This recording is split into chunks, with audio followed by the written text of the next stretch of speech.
அவருடைய வேர்வை தான் அவருடைய வெற்றிக்கு காரணம். எல்லாவற்றையும் அறிய வேண்டும், துல்லியமாக பிழையற அறிய வேண்டும்ங்கிறதுல மகா ஆர்வம் கொண்டவர் இளையராஜா. காலையில் அவர் கிளாசிக் மியூசிக் கற்றுக்கிறதுக்காக அதற்கான பாடுபடுவார்.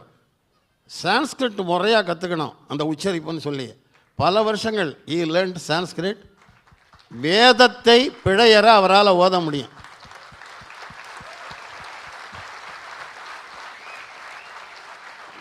ராஜாவின் நான் சினிமாவுக்கு பாட்டு எழுதினேன், ராஜா கையை வச்சா ராங்கா போனதில்லைன்னு.